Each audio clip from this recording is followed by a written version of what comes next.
Today on Joe's Geek Show, we're going to be looking at Lee Cronin's The Mummy. So, over this past weekend, my wife and I went to our local movie theater, sat down, and finally watched The Mummy. And this was a movie that I was pretty interested in seeing ever since I saw the trailer, because it didn't look like a mummy movie that we've come to expect, especially, from my childhood, like the Brendan Fraser trilogy, a film trilogy I rather enjoyed. And yes, that does include Tomb of the Dragon Emperor. Don't at me, bro.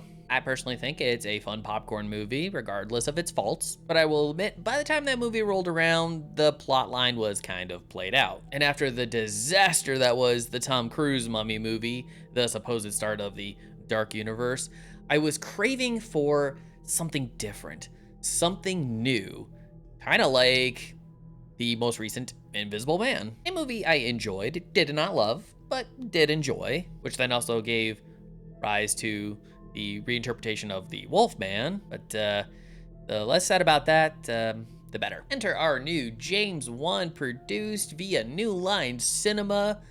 We've now got Lee Cronin's The Mummy.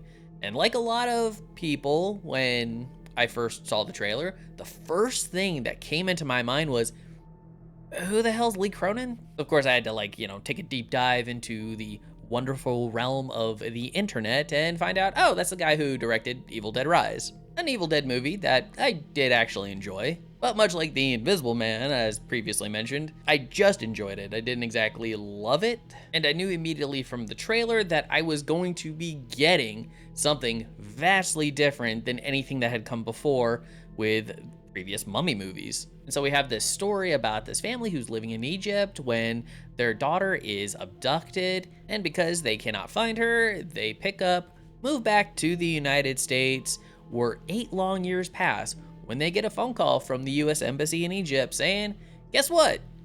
We found your missing kid. Oh, and by the way, she was discovered in a 3,000-year-old sarcophagus. Which then begs the question asked in the trailer, what happened to Katie? So mom and dad go back to Egypt, collect their kid who just looks absolutely awful. I mean, so terrible that it's rather a shock that the doctors are like, yeah, no, vitals are good. She can go home. She just needs lots of love. And of course, mom and dad go ahead, bring little Katie home, and as you can guess, scary shit happens. Because one thing I will definitely say about this movie is there's not many jump scares going on. This is more of the gross out variety of horror where they are just trying to make the audiences wince, gag, and for some of the people with weaker stomachs, potentially make throw up. Because there were many times where something would happen, I'd look over at my wife, she'd have her eyes covered, she'd be squeezing my hand, and things that would just make me just gotta tilt my head a little bit. Particularly one scene involving toenails, and if you've seen this movie already, you know exactly what I'm talking about. And I'll also say, poor grandma. I don't know if that actress pissed off the director or the writer or something, but I'm watching that movie just feeling bad for this poor woman where I'm like, what did she do to deserve any of this?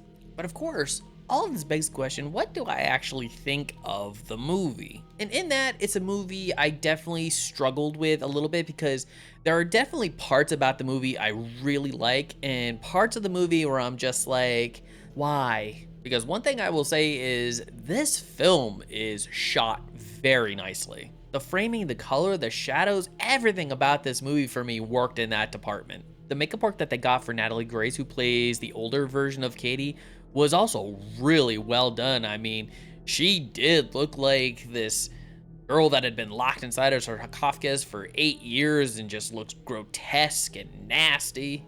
She is definitely not a person I would want to be locked in a room with. Especially after watching the movie, I came out more so thinking Lee Cronin just really wanted to direct another Evil Dead movie. Because in a manner of speaking, although they legally cannot call them Deadites, there are Deadites in this movie. Especially in that third act of the film. Lee Cronin really felt like he was channeling Evil Dead energy into this film. So much to the point that I had to wonder if this movie originally was Lee Cronin's initial pitch for another Evil Dead movie before he took the script, talked to James Wan over at WB/ New Line Cinema, and it's like, hey, can we, rework this into something? Because even though we have a character who is still doing like all the investigation stuff and like uncovers exactly like, what happened to Katie, who took her, stuff about the sarcophagus. Sometimes it did kind of feel like an interruption to the movie that was going on inside the family's home. And then there's these introduction of like, certain characters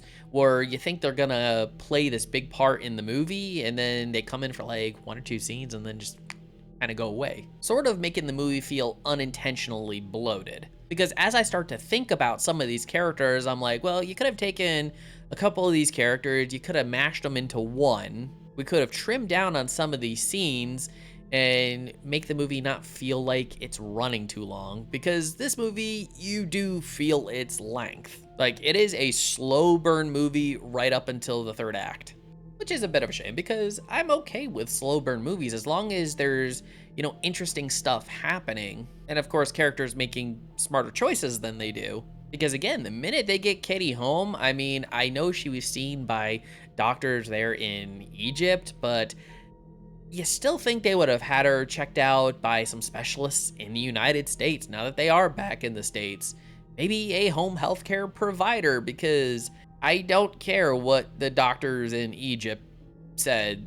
That kid is not well at all. And I will say there was this one scene in the movie when they get Katie home that just made me and my wife, we just looked right at each other and we're like, why would you choose to do this like in this manner? Especially when there are many easier ways to go about it. And it mostly involves trying to get this poor girl up some stairs.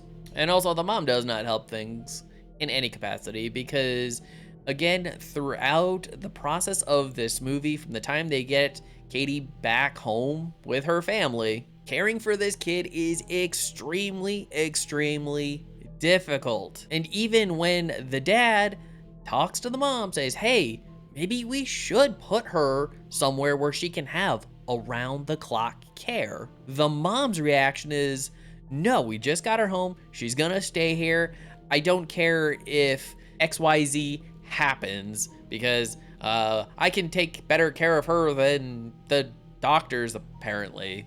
Straight up though, I kind of think mom deserved what grandma got just a little bit more than grandma herself. But at the heart of it, after the film concluded, I can tell you I definitely sit somewhere in the middle of this movie. Again, there were some elements that I really liked about the movie, but there were some elements that I did not like about the movie. Like, I wanted more on the Egyptian stuff. I wanted more information on the sarcophagus. And actually, when I think about it, I think the sarcophagus probably would have been a better name for this movie than The Mummy. But also, I can see this being one of those movies where people are most likely either going to like it or dislike it, and it will be a very interesting conversation, I think. And this movie does leave me open to wanting newer interpretations of these more classic stories. Even if they're not perfect, I do appreciate what Lee Cronin and his team were trying to do with this movie. So Lee Cronin's The Mummy, what did you think about this film if you saw it? I'd love to hear your thoughts.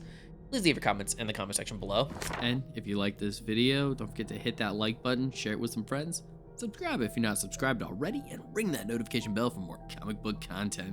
And if you're wondering what to watch next, consider one of these 2 videos. Alright, take care, have a great day, and as always, stay geeky.